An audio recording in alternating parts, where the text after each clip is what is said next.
Okay. In my trapezoid, the top is 6 inches, and my rectangle is divided up right down here, so this part would be 6 inches also. I'm kind of curious how tall that is, and as I look at my picture, I really don't know.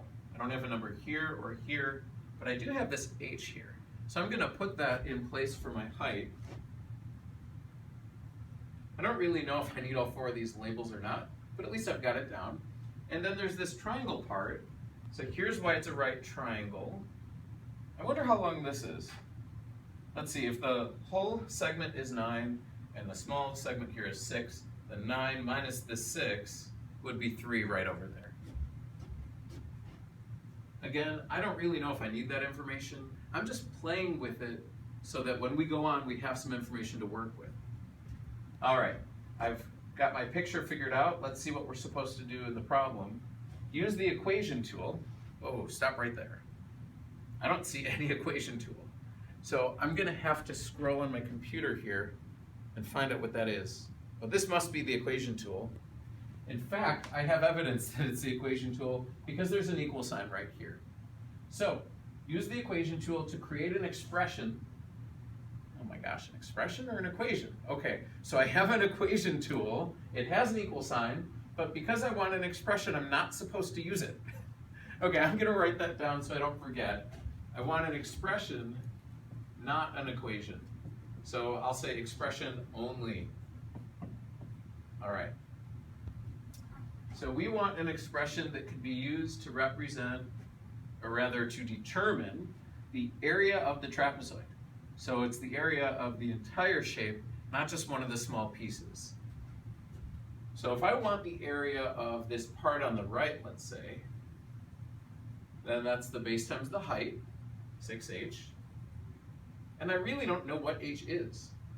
So I'm a little uncomfortable with that. I wish I had a number, but in a moment I'll show you why it's an okay thing to have. And then I'm gonna add on to that the area of this triangle here, which is half the base times the height. So 3 times h for the height divided by 2.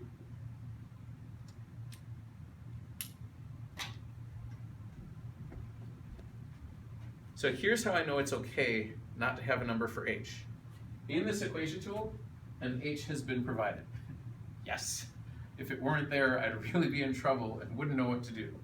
So now I have to carefully type my expression in, and I've got 6h plus, I need a fraction, 3h, my down arrow over 2, and there is my expression that I want, I think. So what I'm gonna do now, in my third success criteria, I'm gonna reread the whole problem, checking the parts.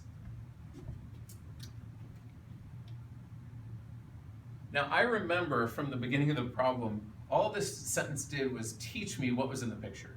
So the one key thing is I've got a trapezoid, that I'm finding the area of the whole thing, not just the right triangle piece and the rectangle piece.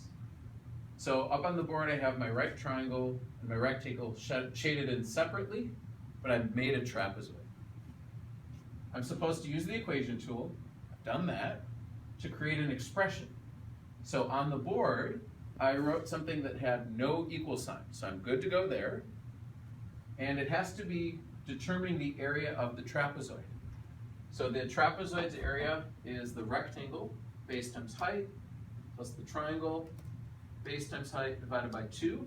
So let's make sure I typed it in correctly. And there's my 6h plus 3h over 2. Yeah, good to go. So at some point it might feel like, why bother checking my work? But honestly, I feel more confident going on and more comfortable that I got all the pieces right because I took the time to do that. So let's look at one more problem.